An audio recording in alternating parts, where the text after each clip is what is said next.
araw na naman po sa lahat nating mga ka-DA sa buong Pilipinas.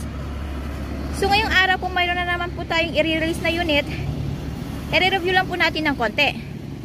Sa mga baguhan po at hindi pa po nakapag-subscribe sa aming YouTube channel, paki-like, share, and subscribe sa aming YouTube channel at pakipindot na rin po ang bell icon para ma-notify po kayo ni YouTube sa aming mga latest videos. So ayan po, mayroon po tayong DA64V. Mas kilala po natin ito sa basag na Suzuki Transformer van. So ayan, mayroon po siyang roof rack or carrier. Ito po ay 660cc, 12 valves, Q60 engine po ito. So ayan po, check po natin yung interior.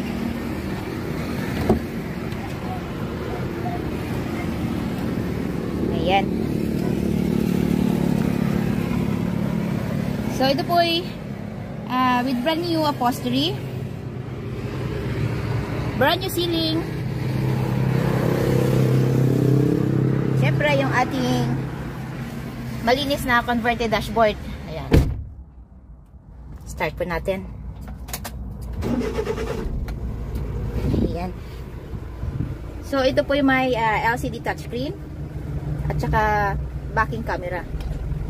Iba-iba yun na. Kasi usay ko lang yun na siya.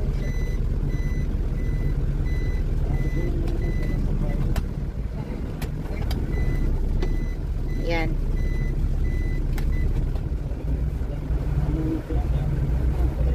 So ito po ay mayroong automatic transmission. Siyempre yung ating gear. Ito po yung shift lock natin. Ito po yung park, reverse, neutral, drive, second gear, saka low gear. Mayroon din po siyang lighter, same time, socket charger. Yung glove box, dito po yung kanyang LCD touchscreen remote. Siyempre meron po siyang ashtray dito. Siyang lagayan dito. Yung ating cup holder or bottle holder. Ayan. So yung ating foot brake. Sa foot brake po natin, nasa inyo po yun kung gagamitin nyo po. Kaya yung ating unit is automatic transmission. Pag was po nakapark yung ating unit, automatic hindi na po siya gagalaw. Pero nasa inyo po kung gagamitin nyo ito. Huwag nyo lang pong kalimutang i-release dahil maaari po nitong sirain ang ating transmission at saka makina. Kaya be careful po. Ayan.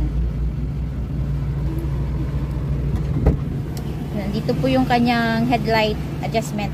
Ito.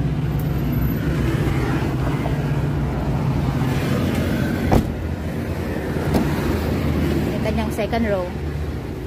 Ayan, yung kanyang second row seat. Folded po ito. Nandito po, hihilain lang po natin dito. Ayan, dito. Siyempre yung ating child's lock, unlock, lock. Ayan.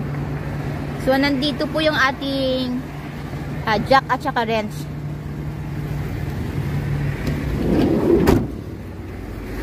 So list of the inclusion po natin yung ating brand new battery, brand new upholstery, brand new engine oil, gear oil, brake oil.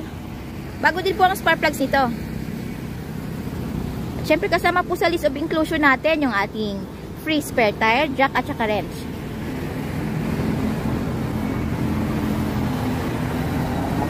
Dito po yung ating compartment area. Ayan. So with back seat po siya. Box type. Ayan. Pwede po ninyong lagyan ito ng mga gamit, mga maliliit na gamit. Removable din po yan.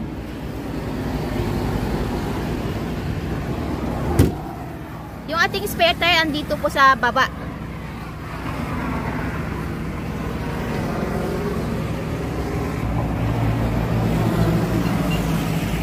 So ayan, available po tayo sa made to order basis.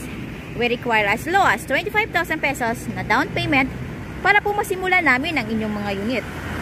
At ang balance, upon unit pulled out.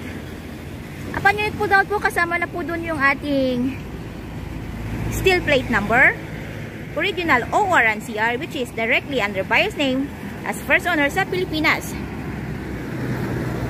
So less hassle, less worry po dahil nakapangalan na po sa atin yung ating mga unit. At may pagkakataon din pong pumili ang buyer ng kanyang paboritong kulay. And we use Ansal paint material para po sa long lasting shine ng ating mga unit. So ayan, yung gasoline tank po is nandito. Andito po kanya yung button niya, yan. Dito po, press na ay angat po natin ito. Ayan.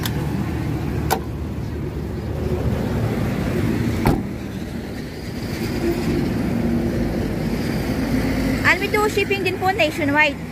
Port to port lang po tayo. At syempre yung ating shipping fee, shoulder po yun ng buyer. So ayan. Ang price po ng ating unit ay nasa 210,000 pesos. All in na po yun at wala na pong hidden charges. So ano po pong hinihintay natin? Come and visit us at Kilometer 11, Catalunan Pequeño, Davao City.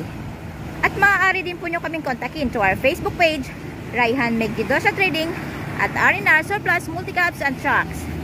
At maaari din po nyo kaming tawagan sa mga numero na nasa inyong mga screen. So ayan, try po natin.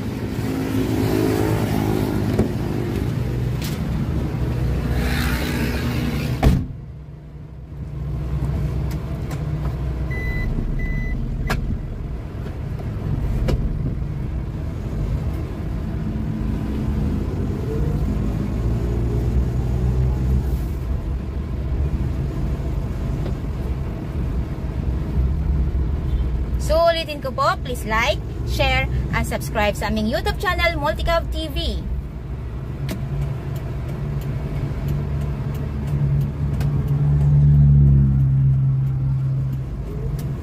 Magkita-kita po tayo ulit para sa aming panibagong surplus unit review.